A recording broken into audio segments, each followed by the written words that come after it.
item number 5 up, so it will be the first ordinance that we will take into account. Following the ordinances on first reading, we have 1, and then we have resolutions 1 through 47. And so for the, I jumped ahead, I'm there, right? All right, there you go. So for second ordinances, I try to do the Clip Note version. So we'll start with 5, which is an ordinance to adopt a redevelopment plan for the Jersey Sanford redevelopment plan area in the city of New Brunswick. Then we'll move back to number 1, an ordinance to amend and supplement the revised general ordinances of the city of New Brunswick, Title 10, regarding loading zones at Hiram Square. Then we have number 2, an ordinance to amend and supplement the revised general ordinances of the city of New Brunswick, Title 10, vehicles and traffic, regarding handicap parking at various locations. And then number 4, an ordinance to adopt the redevelopment plan for various locations. And then number 4, an ordinance to adopt the redevelopment plan for the Antioch redevelopment plan area in the city of New Brunswick. Certificates for authorized tax collector to transfer overpayments on several tax and utility accounts. 5, approved requests for use of city and utility accounts. 5, approved requests for use of city property by CompuScore at Monument Square Park in September. 8, approved request of use of city property and street closure by the New Brunswick. 8, approved request of use of city property and street closure by the New Brunswick Cultural Center for the Juneteenth Celebration and Parade Center for a Gospel Festival at Monument Square Park, George Street between New Street and Bayard Street, using the sidewalk at Livingston Ave between Bayard Street and New Street for July.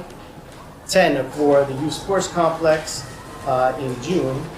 12, approved request for use of city property by the New Brunswick Cultural Center for their 11th annual Caribbean Festival at Recreation Park in August, the youth sports complex in June. 15, approved request of street closings by Our Lady Software for the city clerk's office, not to exceed $10,067.40. Yeah, thank you. I shouldn't have had that coffee. 18560 for an additional amount of $768.75 with Bright View Association of Disenfranchised Bidders of Redevelopment Work in the City.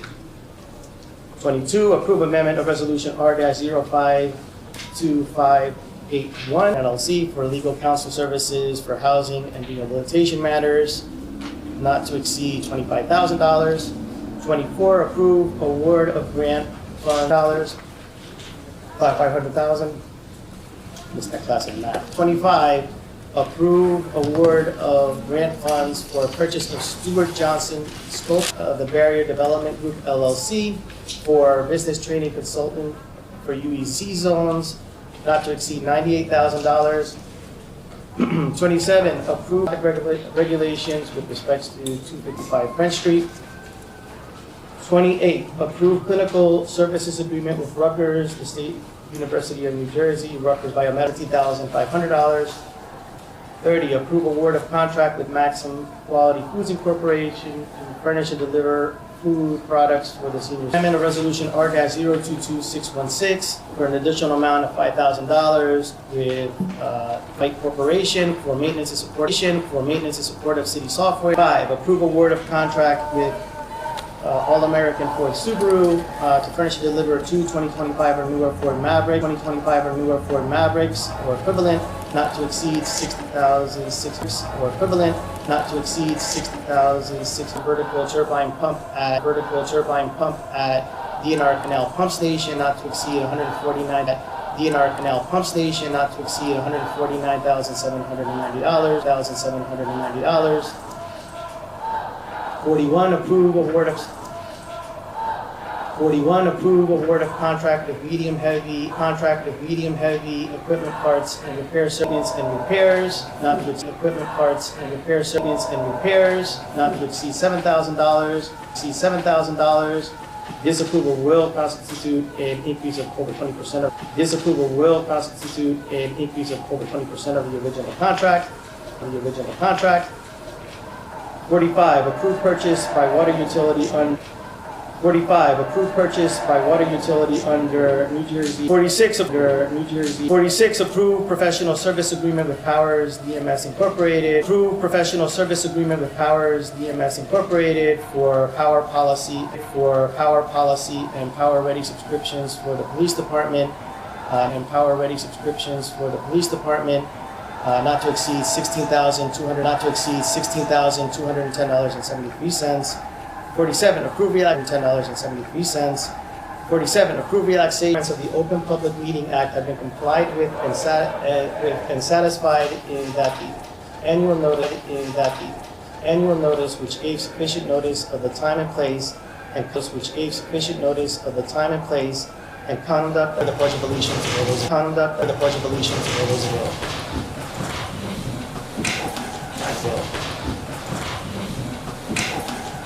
I pledge allegiance to the flag of the United States of America and to the flag of the United States of America and to the republic for History and experience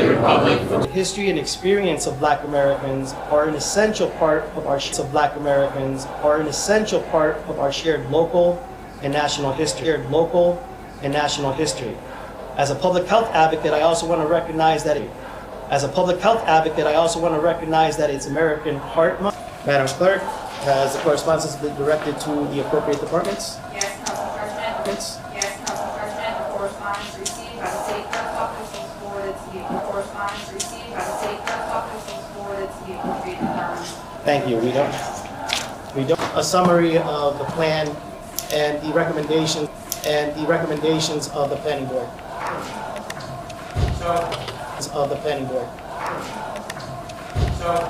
Thank you, Council President. You guys don't have microphones. Yeah, what's that about? Can you hear me? Can you hear me now? Hear me now? Recently at the planning board, we had on for consideration. An amendment to the Jersey Sanford redevelopment plan. The general concept of which was a 660 unit apartment building on the plan to remove data centers as a permitted use and to reinsert the requirement for inclusion of a park on the site as provided in the prior redevelopment. The data center, the commercial development on the site proposed that 27,000 square feet, the average data center is more than 400% larger, helping to enhance the financial feasibility of the project. However, it is not critical to the project and its inclusion to contribution to the city to fund local parks in the neighborhood. We appreciate the input received from the planning board and the public. This is the reason why redevelopment plans are presented to the planning board and then to the governing body. With respect to affordable housing, questions were raised as provided in the prior redevelopment plan, rather than 20%. The 20% benchmark is often used by courts for municipalities who have not met their affordable housing obligations. It is intended to assist municipalities and make up for shortfalls in their Mount Laurel obligations. However, because of the number of affordable and subsidized units that make up a little over 22% of the city's housing stock, with an additional 561 affordable units in the pipeline.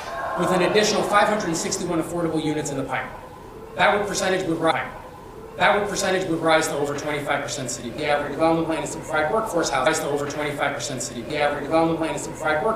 for individuals and families who may not be able to afford the higher rents associated with new redevelopment, projects occurring in the city's downtown. Workforce housing creates an important middle market option that helps to balance the affordability of our and support local businesses, all while assuring our neighborhood continuity. By providing a lower cost alternative to downtown market rate housing, workforce housing helps retain residents who contribute to the daily function, economic vitality, of the city. At the same time, these units help sustain blighted and vitality of the city. At the same time, these units help sustain blighted the neighborhood. We ask the council to approve the plan with the 2 amendments discussed above, so the site can be returned to approve the plan with the 2 amendments discussed above, so the site can be returned to a productive and beneficial use for the neighborhood of the city. Thank you. To propose an amendment to the proposed redevelopment plan. I am enthusiastic about the redevelopment of that specific parcel. I think it's going to continue the progress that's happening. This is not a suitable site for the progress that's happening. This is not a suitable site for a data center. So as such, I make the amendment to make a motion to propose an amendment to the existing redevelopment. And I wasn't one or the other, so I gladly second the motion.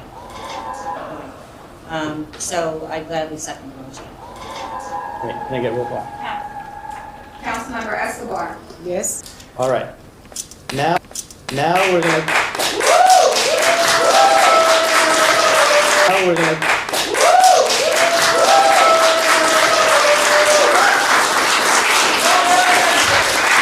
We did this. Good job, everybody. Now we're going to hearing on this ordinance only for up to 5 minutes. Per person, one time up.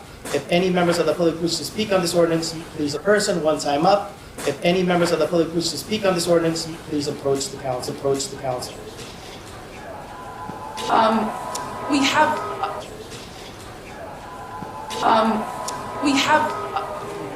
Like my kids went to the school system.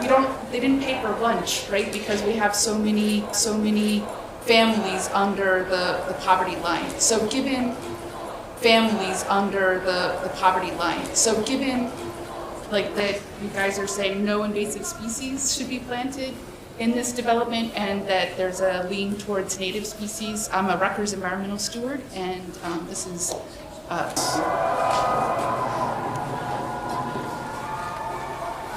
Hi, I'm Rem. I wanted to ask because a lot of people here are wondering why this meeting is not mic'd.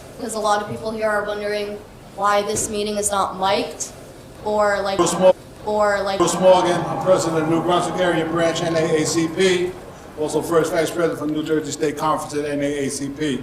I'd like to thank the council for the kids, because that would have something, to where our teenagers can go, and it could create jobs. So why has it jobs? Kirkpatrick Street. I just want to look at the history. Of the plot itself. It used to be owned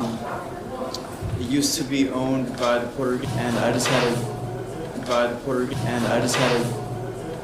had a question if they were going to. If some of the funds from profits, anything generated from this redevelopment project would be. I don't believe that this particular project would allow for that, but I do believe, well, to be clarified, they had a building. It's not the whole parcel that was located, that Pratt was located at. They were in.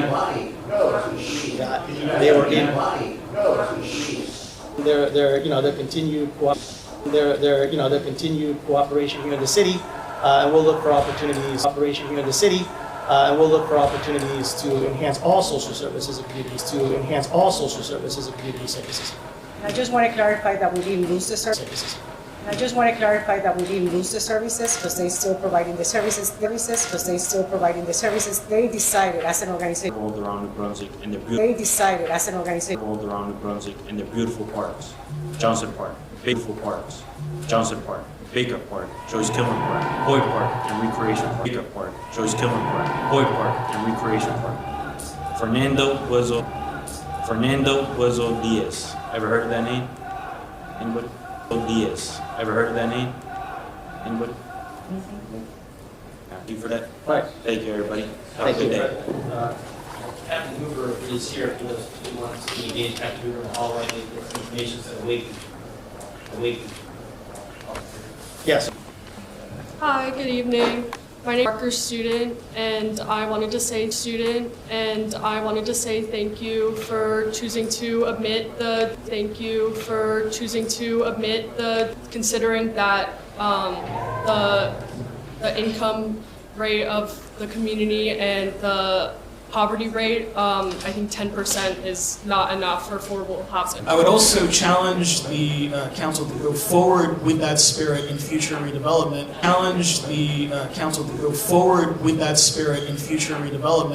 I'd like to highlight the previous speaker's points on affordable housing inside New Brunswick, and in order Best that we can do. We got a Feaster Park that to this day, I host tournaments there. Listen, I represented many teams, and I played all over the country, but I'm going to challenge you to make sure you're catering to our There was a question about sports facility. I haven't seen a team here for anybody to play. I had to travel to Princeton to represent a whole other community, and anything. And again, thank you for the park, but make sure it's for us, not for anyone else. That's it. Thank you. Thank you. Years old. Just before I say anything, I just want to clarify, because maybe I misheard or I misunderstood. Are you guys voting, or have you voted on the redevelopment plan to omit the data center? We have already voted to then vote again on the redevelopment plan with the amendment. With the amendment, okay, and then that's why you mentioned going back to the park. And okay, great. No, that's great to hear, though, because I have my 6-year-old son. Hello, thank you. My name is Grace Kruger. I'm an involved citizen, and I work in the region as an environmental and transportation planner. Wanted to thank you. I was originally had a different speech than just a citizen about town. So thank you for prioritizing the well-being of people and green space and things like that. I guess that's all I have to say, because you guys did the right thing. New Brunswick. I did have something to say about the data center, but since everything is wiped away with it, but I also want to know, we constantly keep on building new buildings. Do a lot of things over there. Neil used to do the drum team, the drill team over there, and it's been closed since I was a kid. But we're building all these extra buildings. A couple of y'all laughing like it's funny. People really dying outside, and it's a lot of people that don't even live here, but they work here. They don't live here, so it's like, yeah, you want to build a data center where your house. I got kids. We all got kids. Everybody's kid is a priority in their house until we go outside. And nobody's a priority.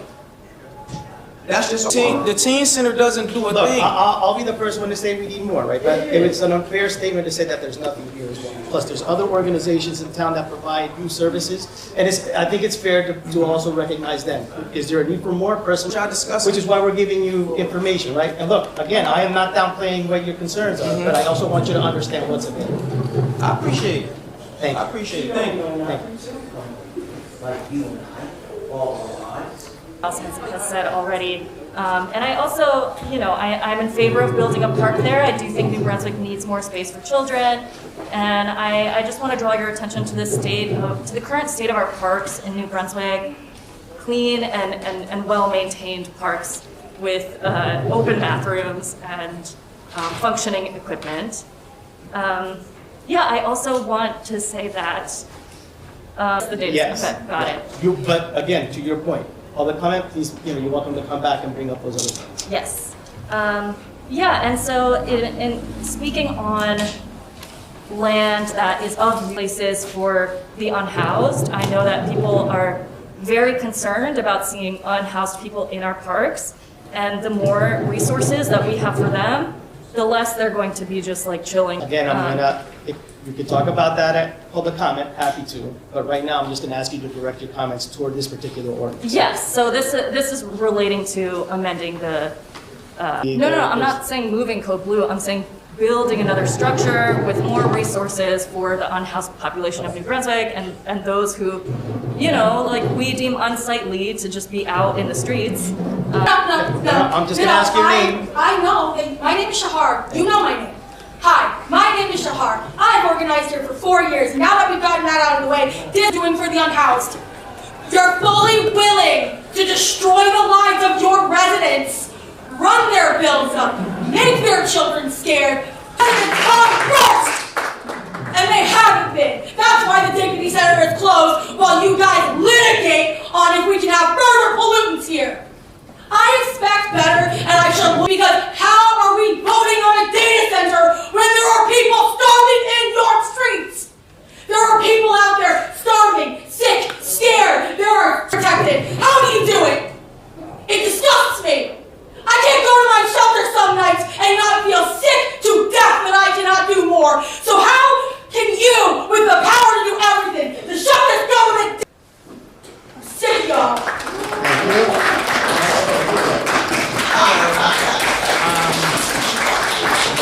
I think we're all very passionate.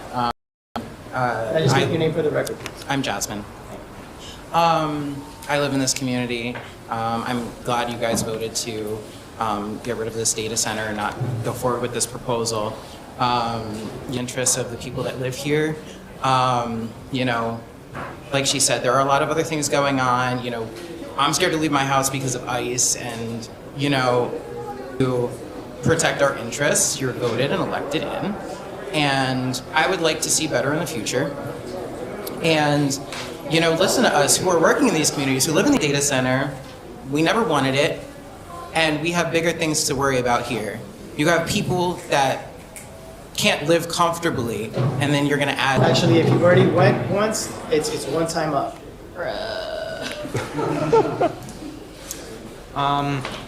Hello, my name is Willow. I am New Brunswick. New Brunswick. Hash, too many of those, and I hash, too many of those, and I look forward to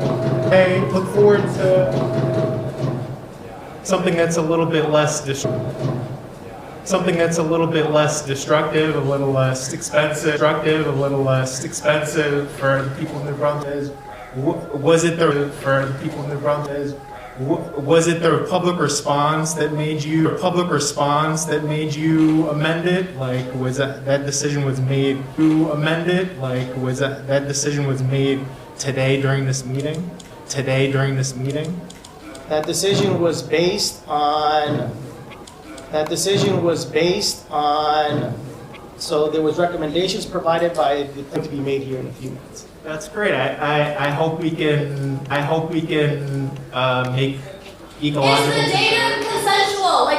Make ecological. Is the data consensual? Like, are you guys getting this data? Like, Ma'am, with consent? Ma'am, we're gonna keep order here, right? Like, Ma'am, with consent? Ma'am, we're gonna keep order here, right? Long way to go in terms of making things, making our environment. Doing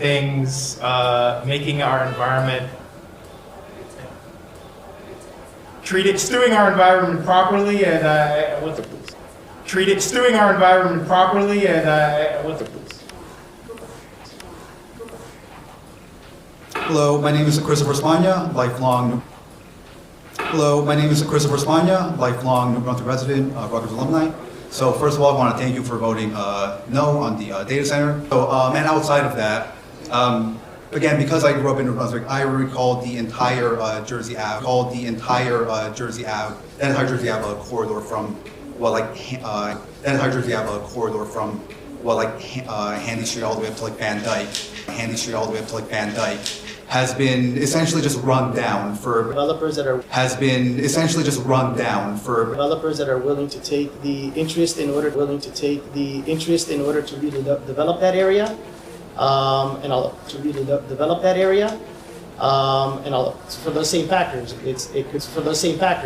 It could be attractive and unattractive to developers, and so we've made it a point to be attractive and unattractive to developers, and so we've made it a point to. It does need a lot of work, and I understand that developers are difficult to come by, as you mentioned. But what is the city doing to try to mitigate that and encourage development in that area? So the city works with developers to see what's available. State. So as far as the Aspire credits, does it qualify? I can't confirm conclusively. Qualified? I can't confirm conclusively it would qualify. But I believe the program might be. So just one last thing. I believe the program might be. So just one last thing. So still kind of in that area, but are there any plans to develop or in that area? But are there any plans to develop or rebuild the Jersey Ave train station, because it's very like rebuild the Jersey Ave train station, because it's very like solitary right now. Okay, solitary right now. Okay, thank you.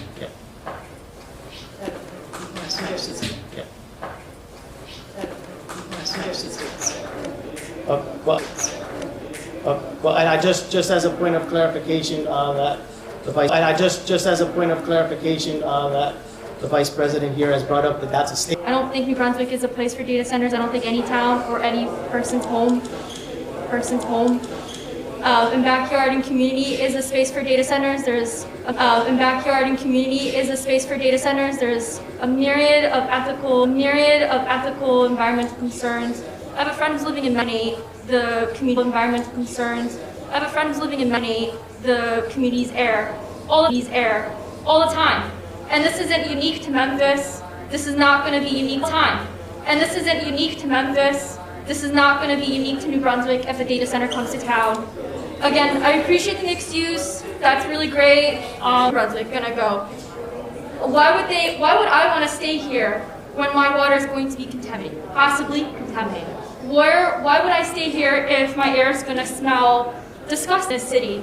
That's really it. I give up the rest of my time. Thank you. Thank you. That's really it. I give up the rest of my time. Thank you. Thank you. Anybody else for public comment on the ordinance on? My name is Jasmine Haywood. I'm actually just coming in to ask a quick question about the Dignity Center. So, okay. This is. Let me ask my question first. Well, if this is on, whatever question you have on the Dignity Center. When's it going to reopen? Well, we're going to go through the agenda. When's it going to reopen? Well, we're going to go through the agenda, and as you've been here before, you know that public comment happens at the end. And so at that point, you would be free to stick your comments when the time comes. But we want to stick to the order of the agenda. When the time comes. But we want to stick to the order of the agenda. Because I didn't see it on the agenda. I will speak to it before we get to. Can you talk about it now? I cannot, because I speak to it before we get to. Can you talk about it now? I cannot, because as I stated to you before, we are in public. 4 more days. I will give you that answer once we get to that portion of the review. There's no work happening at that site. I don't know which way to tell you. I promise I will answer the question, but let's follow the protocol. Any other public comment with respects to the redevelopment plan? Any other public comment with respects to the redevelopment plan only? I want to say that this is what democracy looks like. Thank you to everybody who reached out to these guys. Thank you to everybody who reached out to these guys. Thank you to everybody who showed up tonight, even the ones who couldn't fit in the building. Everybody who showed up tonight, even the ones who couldn't fit in the building. I'll be honest, I don't think you should approve a change to the redevelopment plan at this time. Because we need more affordable housing. Yeah. Currently, you're gonna let us approve this redevelopment plan for 10%. I would ask you to please make a motion tonight to amend it and up it to 20. Would you do that? I have to look at the development plans overall and see the amount of affordable housing that's being made. Exactly. How many units of affordable housing did the city bring online in the past 4 years? I can get you that information in the next meeting. Are we going to get affordable housing, or are we going to have more people living in the streets? Homeless because they can't afford living in the streets. Homeless because they can't afford the rent. And I'm begging you to please, before you take the final. But the people want it, the people need it. and we are under a moral obligation to build more affordable housing. So I don't care, well, that wasn't true. The plan was specifically being changed to allow for a 27,000 square foot data center, and specifically being changed so that they would get away with not having to do the park. Those are major changes till the very end of the meeting to find out that it's actually a data center. And I had 9 days to get the word out. So I was out there in Simplex and Lincoln Gardens, knocking on doors, talking to people. To follow the protocols, we need you to respect us. Get some microphones, start live streaming the meetings, have Spanish language translation, and do better for us. In order to be a council member, you have to live in New Brunswick. Yes. So, just a comment just for, because we did ask that question in terms of how right now in the city of New Brunswick, there's over 3,750 affordable and subsidized housing units that make up 22.7% of the citywide housing stock. I just wanted to put that out. You live in New Brunswick? How many of y'all live in New Brunswick? Sir, we're gonna keep order. You live in New Brunswick? You've already stated, sir. Wow. We're out of order, and I'm gonna ask you. Again, I'm not gonna answer that question. How many of y'all live in New Brunswick? Sir, How many of we're y'all gonna live in follow New Brunswick? protocol here. Simple question. Officer, listen, either you.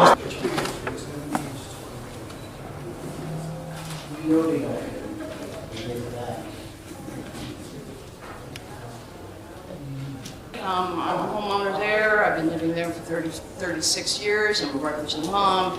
I write every single post for the New Brunswick Historical Society Facebook page. You guys are following that. The point here is I'm a big town. Since there's no appropriate indoor overflow room, but I finally get in here, and you've made reference to the testimony that the city planner has made, but half of us didn't get to. Of course, it should never be near children. In general, of course, we don't want any data center, and this specific one should be removed and left as a park. So I'm glad that generally this one time, hear the testimony. Point taken, thank you.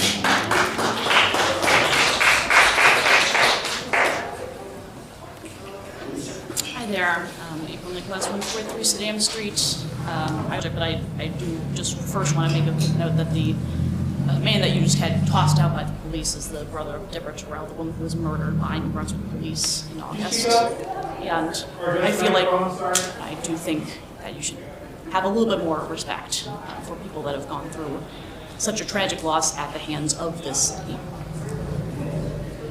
Putting that aside, Ms. Escobar just made a statement about 500-something units of affordable housing that are in the pipeline.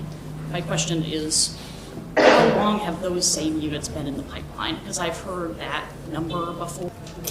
We'll get you the answer. We'll get you the answer next time. Yeah, because I think the question at hand here isn't just what is the raw number of affordable units that exists in the city, or what number in the last 4 years. That seems like an answer that we should have.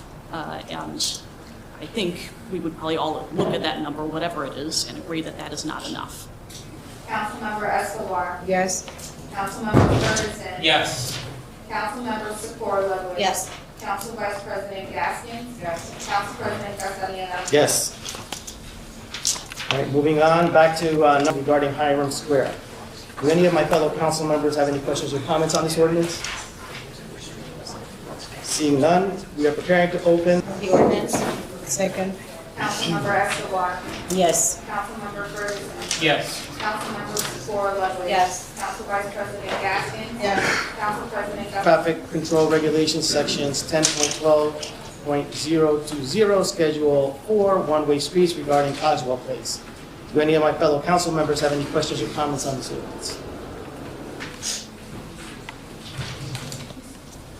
My name is Juan Piñas, and I'm a resident of Cogswell Place. My question is, will this be... So this ordinance has nothing to do with the speed hump. I wasn't aware that there was a speed hump request. I would ask if Mr. Piñas has requested that of the traffic commission, and so we can bring it up again to investigate and act. This particular point, but there is the possibility of getting it, at least having it recognized and considered. I would ask if we could get your name and number, we can have the liaison to the traffic commission talk to you afterwards to see how we can follow that. The ordinance? Second.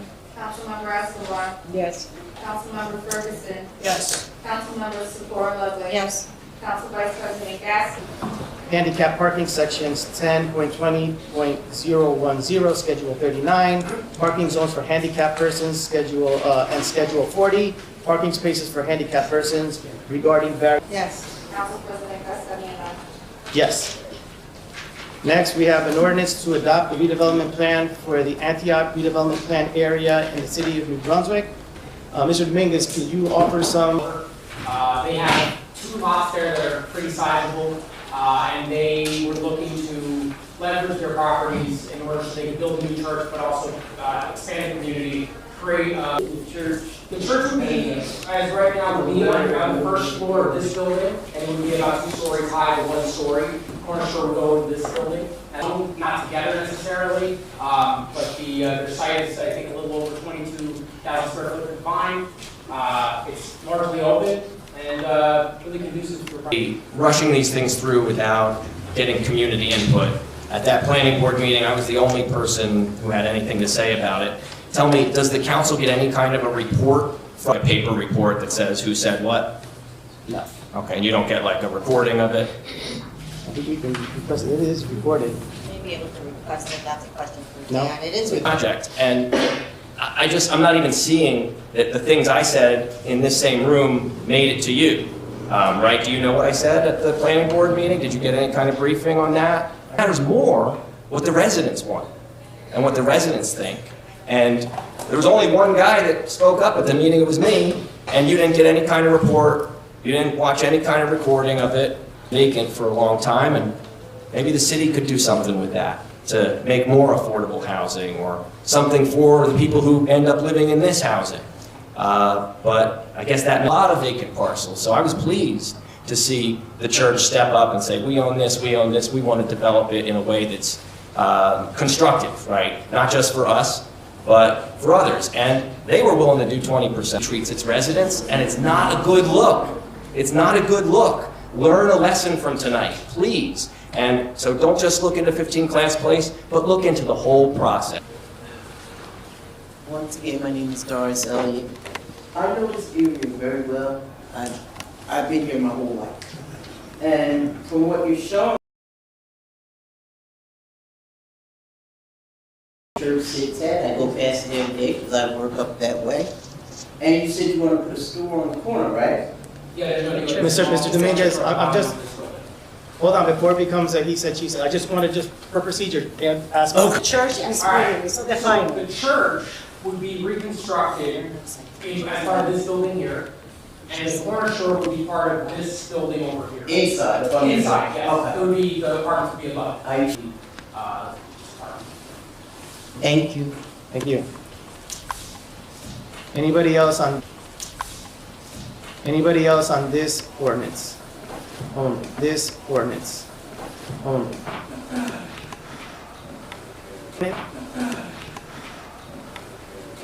And so if you want to come back during public comment and mention that plus your question on the public comment and mention that plus your question on the Dignity Center after I speak on it, you're more than welcome. Dignity Center after I speak on it, you're more than welcome. Anything about the Dignity Center again. I'm waiting to the end for that, the Dignity Center again. I'm waiting to the end for that. Right. Like you asked. Yep, thank you. Right. Like you asked. Yep, thank you. So where Rutgers graduate, I was on the Board of Ed in Highland Park for almost 10 years. So I just want to say that I appreciate you all doing this. Being here. Number two, I really was. Move the ordinance. Second. Councilmember Escobar. Yes. Councilmember Ferguson. Yes. Councilmember Ferguson. Yes. Councilmember Sephora Ludwig. Yes. Council Vice President Sephora Ludwig. Yes. Council Vice President Gaskin. Yes. Council President Castellano. Gaskin. Yes. Council President Castellano. Yes. On Wednesday, March 4th, 5:30 p.m., same date to be advertised. Second. Councilmember Escobar. Second. Councilmember Escobar. Yes. Councilmember Ferguson. Yes. Yes. Councilmember Ferguson. Yes. Councilmember Secor Lovely. Yes. Councilmember Ferguson. Yes. Councilmember Secor Lovely. Yes. Council Vice President Gaskin. Councilmember Secor Lovely. Yes. Council Vice President Gaskin. To receive this request, Vice President Gaskin. to receive this request for additional funds. To receive this request for additional funds. The defendants for additional funds. The defendants, the defendants, plaintiffs, I should say, in this case, lost in the plaintiffs, I should say, in this case, lost in the appellate division. Plaintiffs, I should say, in this case, lost in the appellate division. They petitioned the New Jersey. They petitioned the New Jersey. Petitioned the New Jersey.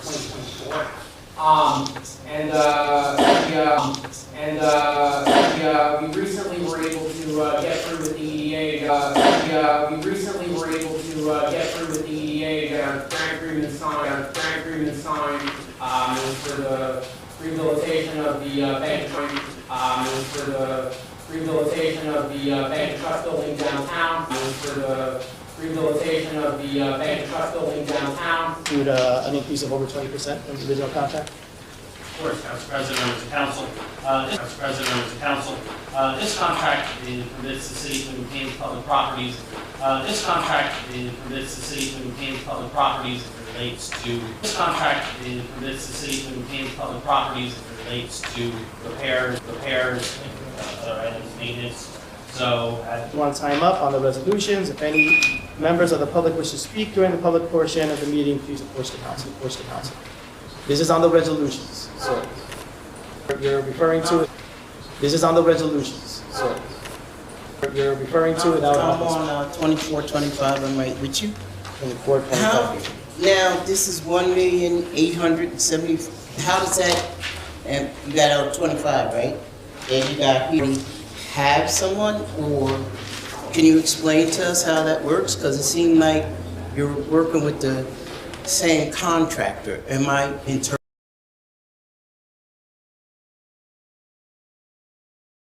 So for 24, this is specific to the New Brunswick Trust. So if you remember the bank that's downtown, and so this is about monies to rehabilitate it. And so Mr. Dominguez. Don't we already have that down here on Livingston Avenue at the George Street Playhouse right here? It's like a artsy, or am I wrong? I could be. Council President, this is a grant through the EDA. Oh, thank you. I think I understand. Thank you. You're welcome. Anybody else on the resolutions? Again, I ask that you point.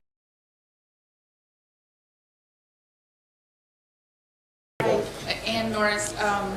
So my question is about number 25. So you're getting this is grant money that's being used to buy artwork that's already here? It is not here. There's a lot of them. And there's so many artists out there. Is there a way to get other artwork besides the Seward Johnson sculptures? There's so many artists, and like they definitely don't charge that much money for their sculptures. If we could think about diversifying the art, Council President, this does seem like a large amount of money, but these statues are, I don't get to pick the paint colors in my house. I don't need to pick anything that's statue related, but I can tell you that these Johnson statues have been very well received by residents of the city. There's a lineage to New Brunswick with the Johnson family. For sure. Oh yeah, my husband's an artist. He's a sculptor. Please refer them to the Art Council. Happy to follow up after you.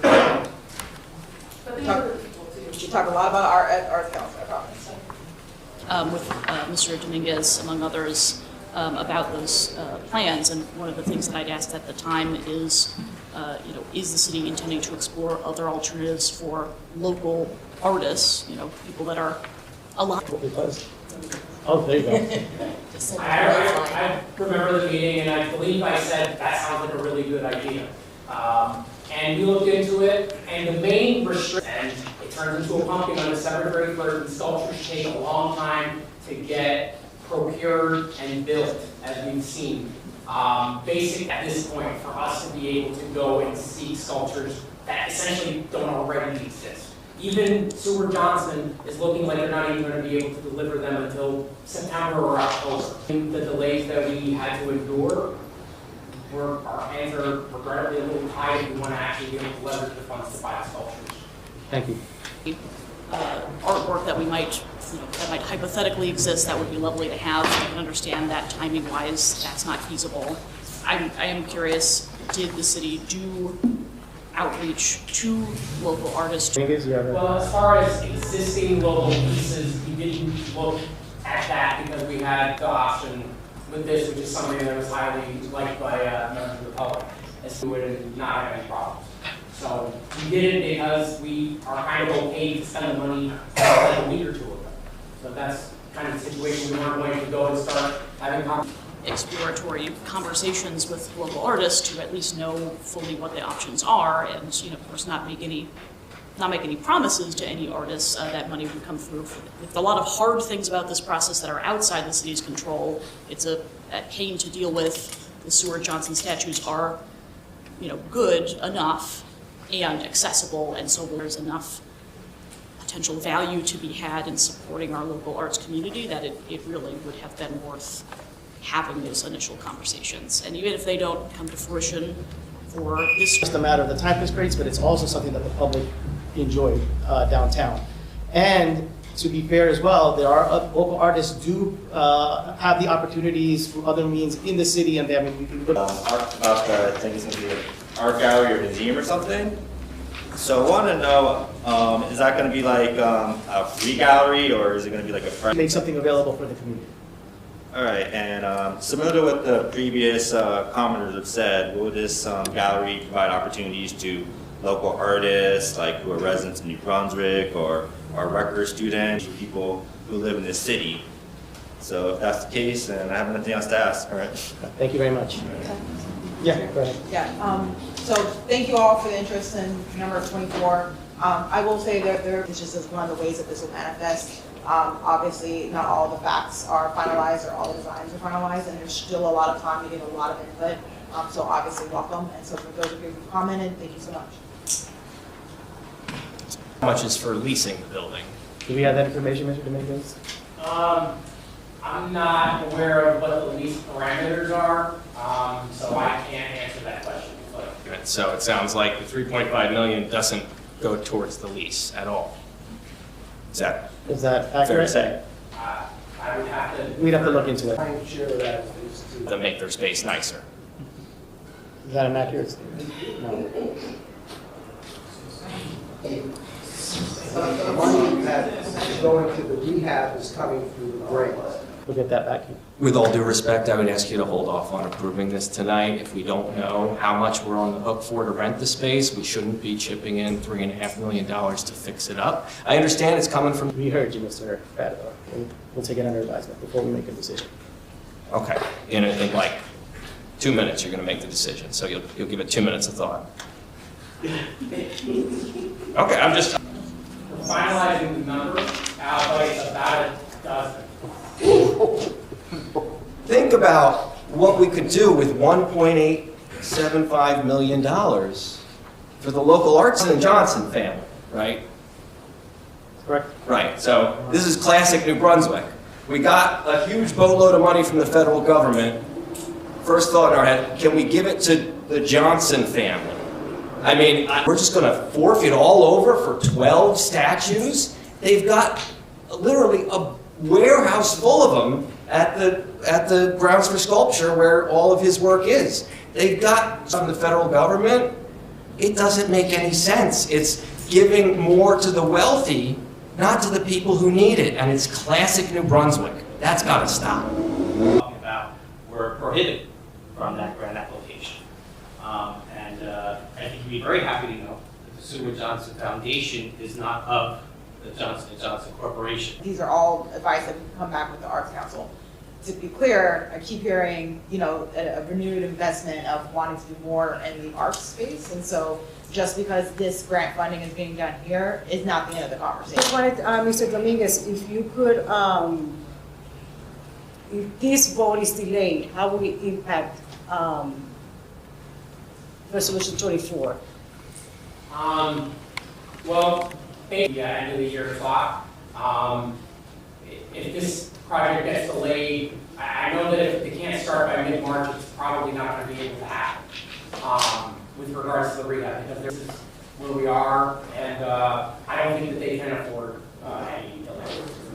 Thank you. Next. Good evening again. I'm gonna take this down. My name is Leroy DeVilla. If answers, then why is this even a thing? If we can't get no answers, we come here with the residents. We can't get no answers, we come here and everybody's here that's like, I don't know. I'm gonna pass it on. Excuse me, do you know? No, I don't. Yeah. All right, sir, listen, I understand, and I want to hear your comments, but this is not on the resolution, unless you're specific. So we have public comment pretty much right after this, and then you'd be able to express yourself. I'm gonna wait, thank you. Thank you, I appreciate it. Appreciate it.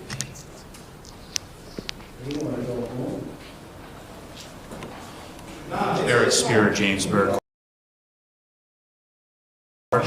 As kind of a point at which it can't delay past.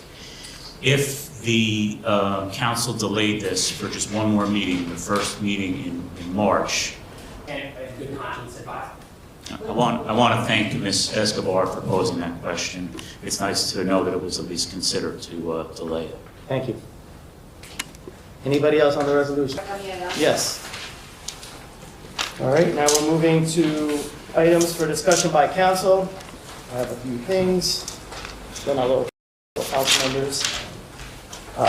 First thing, we did get some inquiries as to the parking authority. And so as the parking authority liaison, I would like to thank the parking authority administration for and so here's the rundown. The parking enforcement officers are appointed and trained under the parking authority law, which states that the parking authority has the right to conduct or vet the training requirements by completing an in-house field training program. This training program consists of 70 procedures and protocols, and the New Jersey Parking Institute is a network of New Jersey entities providing parking services, which the New Brunswick Parking Authority has used the information provided by them to update and provide supplemental trainings as needed. The parking enforcement officers' performances are evaluated every 6 months. With respects to anybody that felt that they got a ticket wrongfully, you have the option to contact the New Brunswick Parking Authority prior to exercising your right to challenge the matter in court. You can contact the Parking Authority by calling them at 732-545-3118, extension 126, or to going on their website and following the link on Contact Us. Matter and see what can be done. Again, you could still challenge the matter in court if you are not satisfied with the outcome of that situation. With respect to parking meters, the New Brunswick Parking Authority has a protocol to regularly check meters. Residents can also contact the Parking Authority to report defective meters that they encounter. All problem meters are promptly repaired upon the authority becoming aware of the issue. If a spot is controlled by a functioning or malfunctioning meter, it can still be lawfully occupied through the use of a mobile app like Park Mobile. If the mechanical point function fails, you can still use a credit card. The instructions on how to use the meters themselves are on. Is whether the Parking Authority members and the chairman live in New Brunswick. I can confirm that they all are New Brunswick residents. And lastly, the administrators of the Parking Authority are Mitch Karen, interim executive director, Harry Delgado. They're looking to open the Dignity Center back up on Friday. Mr. Dulis, can you give at least a little bit of information as to what took the delay? I know that we wanted it open before. Sure, Mr. President, absolutely. The Dignity Center is 1,200,000 BTUs. The boiler that we installed puts out about 3.2 million BTUs. It's about 6 foot or 10 foot, quite a bit of difference. So that all got piped into a loop. And now the plumbing is being finalized. So we expect the Dignity Center to pick up a regular schedule on this Friday and continue forward. Currently, the building is being professionally cleaned after having multiple trades doing a ton of work. This past weekend, I was with them, they were 24/7 this past weekend, pushing to get the project done. Great, thank you. I also received the censoring the recordings here that are conducted at city council meetings, and so looked into it, and I will ask our attorney. Video recording, audio and video of council meetings, and the redaction or omission of certain audio. Is that? That is correct. Yeah. So if I'm correct in your question, apparently the inquiry came relative to Mr. Cradaville's comments regarding the police investigation, Attorney General investigation, regarding the shooting of Ms. Terrell.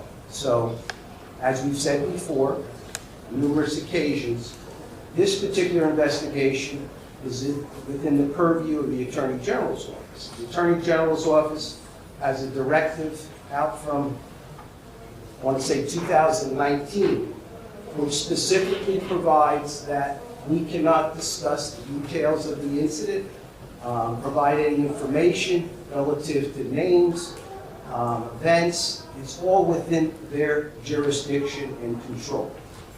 So we obviously, as a public forum, a public meeting, cannot control what people say here in this particular chamber.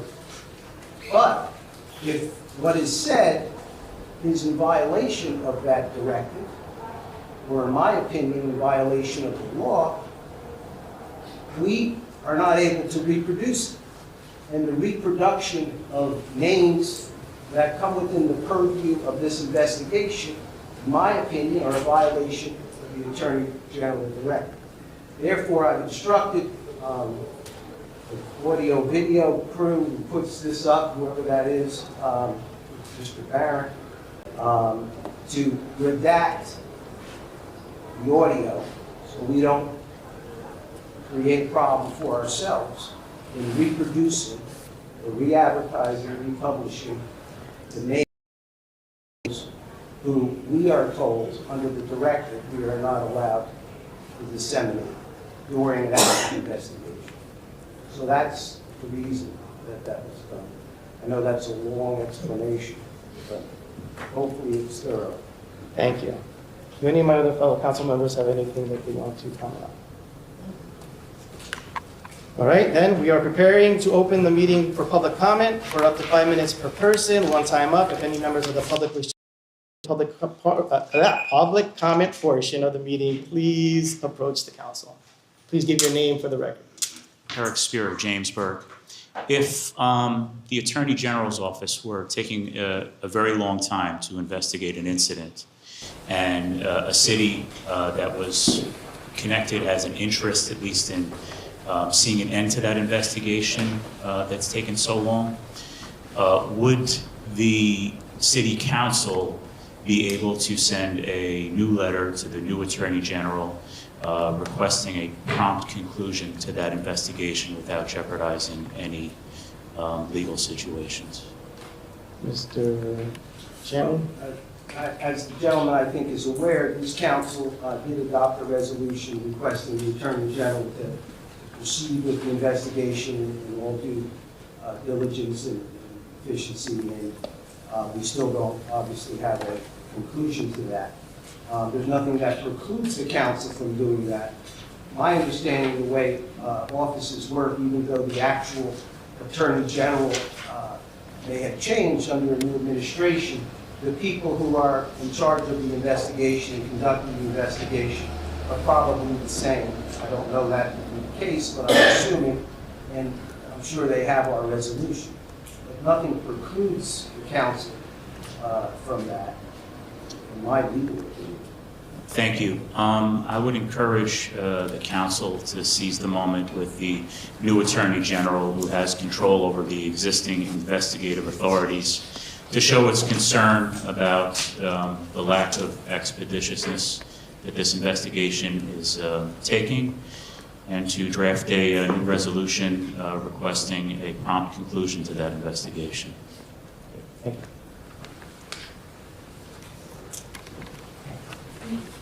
Anyone else for public comment?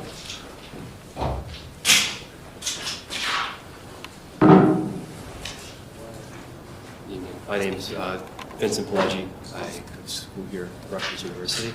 My comment today is going to be a long-standing issue that you might have relating to the parking authority in the New Brunswick court system. Late August of 2025, I received a permit parking ticket, which I then told Charlie Cradiville about. We did research. I know you've had your segments with the parking authority. I took my ticket to court. In short, the New Brunswick court system is a nightmare to deal with. To even plead not guilty and get a court date, it is one of the most time-consuming things you can do. I called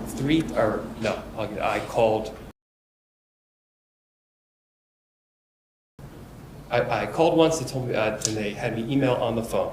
I sent all of my documentation over. I get nothing back, so I call a week before the pay by date or the respond by date. I say, hey, what's going on? Oh, I see nothing in the system. So I resend everything over. I thought that might have gotten settled. A couple of weeks later, I get a failure to appear in the mail, or a failure to pay rather, not that I ever was assigned a court date. I call again, I finally get a court date. That court date was originally a conflict, so I go to call to change it. They say it was going to get changed, and it never did, but the date I was able to end up making working. But I did put a request to change the date, and it never got changed. In the end, my ticket was dismissed for that permit parking violation. But it's a nightmare to deal with, and if no one takes support. And I tried to settle it with the parking authority first. That's what the court told me to do. I called the parking authority, they were unwilling to settle. You wonder why no one really takes a ticket to court. It's because you have to take time off the day of classes for my court date just to handle these things. I don't know if the council can look into reforming how the court handles maybe assigning court dates or just reliability of being assigned a court date. And thank you. Thank you.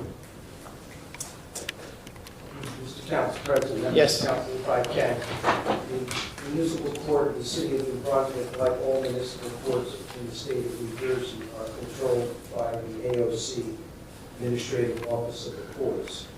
They follow guidelines promulgated by the AOC.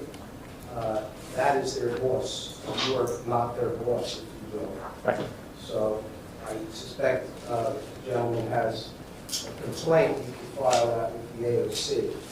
But this council doesn't have the authority to tell the court what to do or how to do it. Noted. Thank you. Can you guys hear me? Yes. So I heard, my name is Sanchi. Thank you. And I work here in New Brunswick, and I also go to school here in New Brunswick. So if I heard it right, you said the Dignity Center will be opening Monday. Friday. Oh, Friday. So this upcoming Friday? Okay, yes. Gotcha.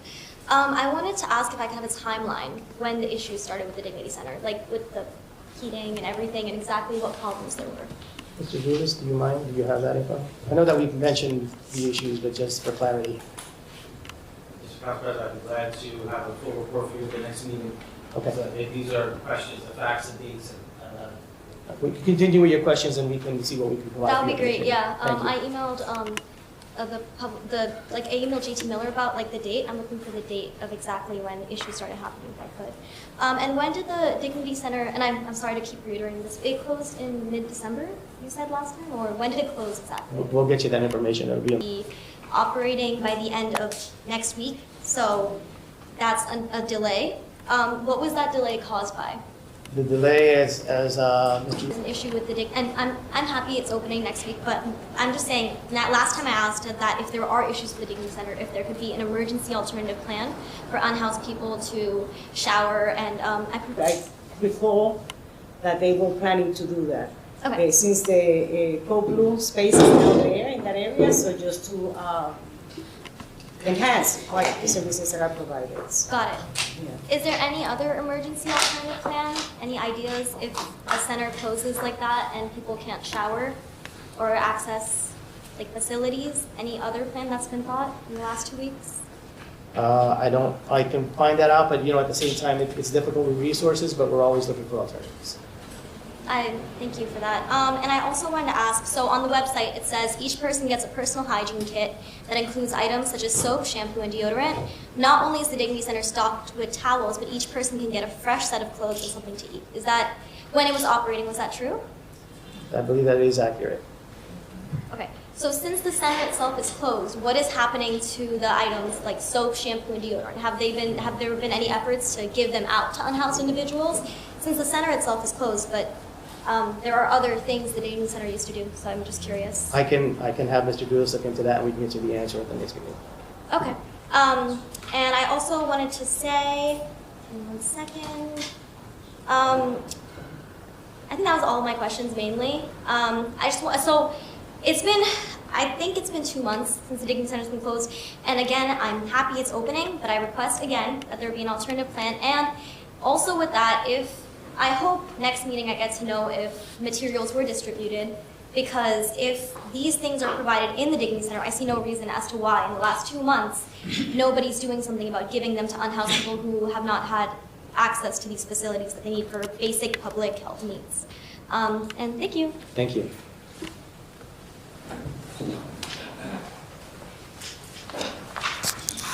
Hi, Jasmine here with New Brunswick. I'm coming here as a coordinator for Warmth for All, an initiative that was started in New Brunswick last year by myself and my colleague.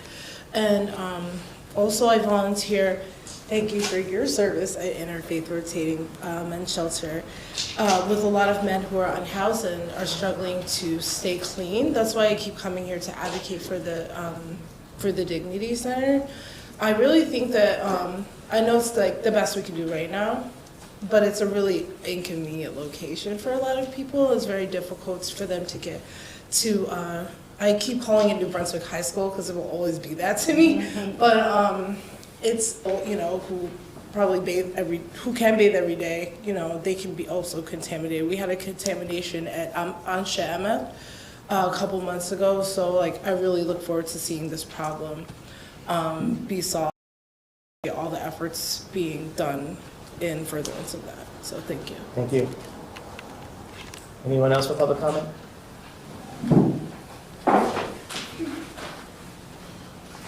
The problem is the New Brunswick Parking Authority needs to stop issuing bogus tickets. Let's be real, we've all got them. Frankly, I suspect the worst. I suspect that they are doing this to exploit the community and raise money for the new parking deck they want to build. Also, why they ripped out the HVAC system instead of making it a usable space. We need to fix that space up, make that a usable space, make that a center for service delivery. This could be the place that Sanchi was talking about, a place where people can get when you go in there. It's going to be in the 30s, it might not be 32. And think about what you would do if you didn't have that house. Because everyone in the homeless community is going to be in that situation tonight, because we're ready to knock it off with the plans for new parking and do something with that old supermarket to help the neediest folks in this city. Where's Mayor Cahill? Was he here for the state of emergency? That was a question when he's here or not. I will ask. Okay, I'll look forward to the answer. I also asked, does he have an email address where the public can reach out to him? If so, what is it? The email address, I believe, is listed on the website. You said that last time. Give him a 3-page letter that he's going to send to the council like he's done the past 3 years. At this point, I believe it's the letter, but it's always the standard. That's not a State of the City address. I'm sorry. Like, having your spokespeople write a little tiny script, what are you referring to, and what part of it?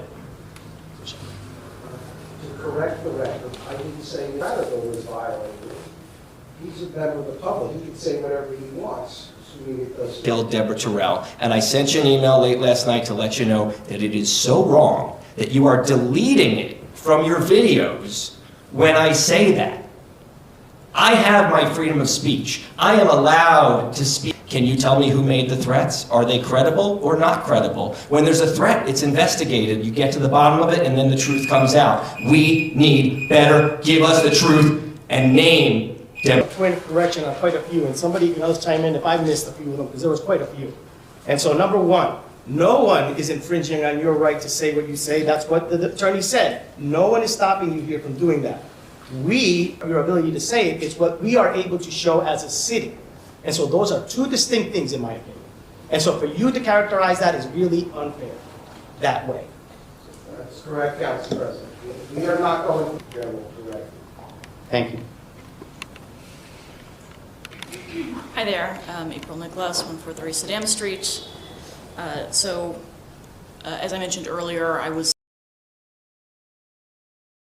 crowd that was gathered to oppose the data center, and so perhaps this was already mentioned and I missed it, but I was really appalled that the front doors were locked again. The last time that the city locked the doors, the front doors to City Hall, ahead of and during a council meeting was after the police murder of Deborah Terrell. And I pointed this out at the time, and I'll point it out again now, that it really, regardless of whatever reason you might tell us it's for, looks really terrible. Because it looks to the public like anytime you expect someone to actually show up, you take proactive efforts to keep them out. It feels like you're trying to stop people from participating in this meeting, because most people wouldn't know to go around to the back door unless they do that regularly, unless they already regularly attend the council meetings. And I'm glad to know that, I'm glad to be one of those people, but if you're not part of an organized effort to get here, if you're just a resident who cares, who hasn't been to a council meeting before, how are you supposed to know that? It feels like the city is, and I would welcome any alternative explanation that you could provide that would clear up that view. It's not an alternative explanation. The reality is that we were based on and for this room. And so as people were leaving, they were letting people come in, much like yourself.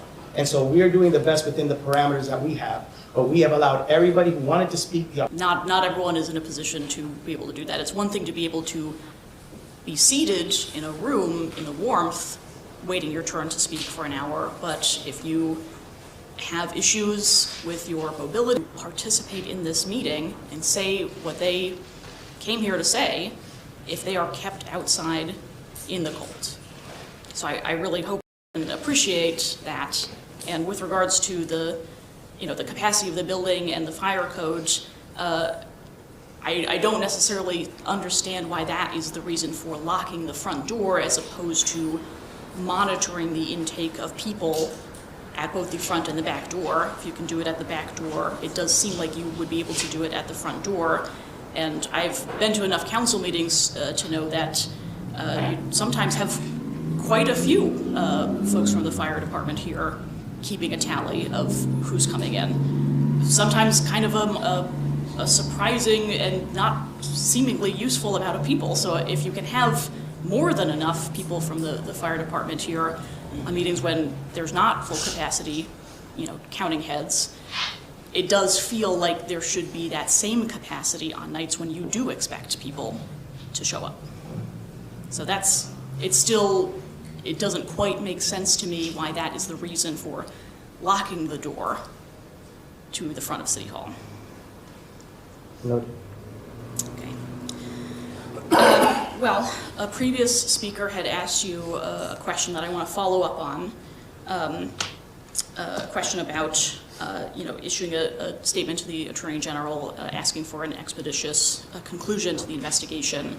When we did get, clarification that there's no reason that the council can't do that again, right? The council did that previously under the previous administration with the previous Attorney General's office, and there is no reason that the council cannot reiterate that statement with the investigation having gone on as long as it is with no clear end in sight that I'm aware of.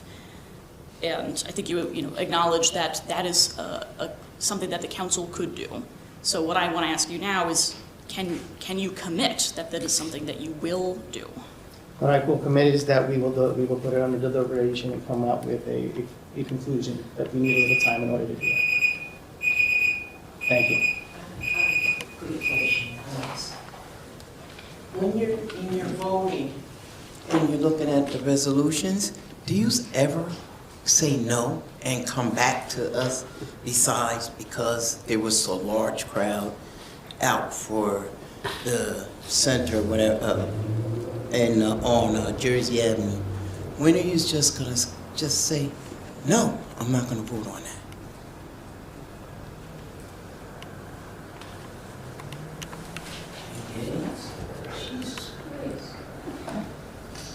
Hi. Be your name for the record, I'm sorry. Yes, my name is Morgan Garrow. I'm a student at Rutgers, and I'm also the co-president of the largest and oldest environmental club at Rutgers Students for Environmental Action. I come to you today, and I'm happy with your decision. I thank you all for listening to the people and hearing and seeing what you've witnessed today, that people are here and people are care and people pay attention. But I wanted to express some of my feelings about the overall decision and how it played out.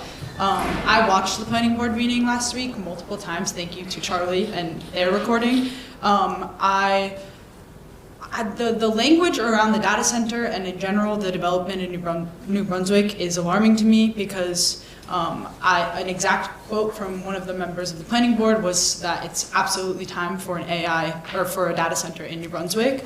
That is something I personally absolutely disagree with, and I guess I'm curious about what that looks like for you guys and if that's a true policy objective of New Brunswick, because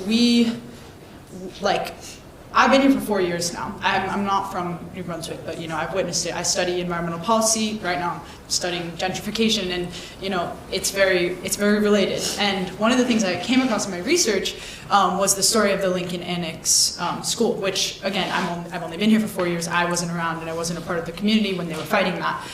But I was very disappointed to read how that was handled and see how that school, which was a very high-performing school of 750 students, was displaced, and people were very, very upset, and they were displaced for multiple years until relocated to a new property that DevCo built, and that property was where they were relocated. Beautiful school, it's a great thing to have a good school in the neighborhood. However, this data center was proposed a block away from that school, and I have a really hard time seeing that as a coincidence or something that's just I don't know how that happened, but to me, that's we have families who fought really hard for this school to stay open, who were relocated, who have been struggling over the years, and now we face a new problem of this potential data center. And I understand, I don't want to rehash it, I understand, thank you again for putting a halt to it, but even just the fact that it was casually considered and not talked about more with the people who were very alarming to me. I don't know if that's something else that you guys have noticed, but again, I just want to reiterate, I don't like the way that New Brunswick is going at the moment necessarily. Healthcare, we need protections from ICE. There are so many community members who are afraid right now, and students as well, and we need protections in place for those vulnerable communities. And I guess, again, I really understand the value of all of that, but the reality is that those cancer research centers and those big buildings that are, part of the tech industry and part of this push to make New Brunswick this big tech hub of New Jersey and the East Coast, that doesn't benefit the people living here very much. And it displaces them, it increases pollution, it increases traffic into the city, and again, I don't see enough being done to support the actual community members, and there's also not enough being done on Rutgers part too. I know that this is a very big issue, and Rutgers plays a big role in it too, and I'm not always happy with the things that they do in the community as well. But students are seeing this play out, and honestly, I find it embarrassing. I just find it embarrassing that you can walk down the street and you can see millions of dollars put into these big buildings and the State Theater, and sure, they're great, but you also see all of these homeless people, and you see people who don't have access to a good grocery store or affordable housing, and yeah, it's just disappointing, but again, I'm really thankful that you listened to the people today and that you're continuing to do so. But I hope this is a wake-up call in a way, because you see how many people care and how many people will show up when something like this happens, because it kind of felt like that whole data center thing was happening without anyone's knowledge and behind closed doors, and it's just disappointing. But hopefully you see now that people care and will show up and fight back, and I know I will be back. So thank you for your time. Thank you. Thank you for coming out. I just felt compelled a little to say, because I hear, especially from Rutgers students, sometimes the frustration of how government works. And I too was a young person frustrated about bureaucracy. That you said earlier that I just want to make sure is clarified. We are all different people. Like, even those of us on the council, us and the mayor, people on the planning board, and government and policy is a form of consensus, and quite frankly, a lot of conversations where people don't agree or disagree, right? Even there are times when even the administration will present a resolution, et cetera, before of a planning board or any of the boards in New Brunswick. Even though they could say something, the person next to them might agree or not agree, and we might or might not agree. I appreciate you taking your time here, and I know people who you wanted to be heard, right? This is how democracy actually works. Like, that's a statement we say in protest. This is what democracy looks like. No, but like legit, like this is what democracy looks like. You have a voice, you come in a bit lengthy, we got through a lot of conversations. We appreciate you being here. Like, I can tell you, I hear it, my council colleagues hear it, we hear it, absolutely hear it. And I just want to make one clarification on the process, because I think you made it goes to the planning board. Once the planning board vets it, it's recommended to come back to the council, which is exactly what happened here. The public has the opportunity to attend the planning board meeting at that stage when the redevelopment plan is being discussed. Yes, it does. The meetings are translated to Spanish? No, the website for the information. Right, but not the meetings and the things that you're talking about. I was speaking on the process, and as far as conversations with certain boards, and there was a comment made before, well, I made a comment at the planning board, but it wasn't brought to the attention of the city council. That's the way all of them met, and that is what we go forward to the council. It's not the word for word conversation that happens. That's not just the planning board. That's every single board that we deal with, and that's what the job as a liaison is. And then if anybody has... Anybody else for public comment? Council President, for a break, there are a couple of things I think that you may want to know. The public brought up, answer some questions. Sure. 4 years, but in these 12 months, we're 179 for leads. Great, thank you. And as it relates to the Dignity Center, we're just very fortunate to have a community to work for all the surrounding communities. And Councilwoman Gaskin made the point last meeting, she'll be lost, that when we have our services go down, there's no other community. Anybody else?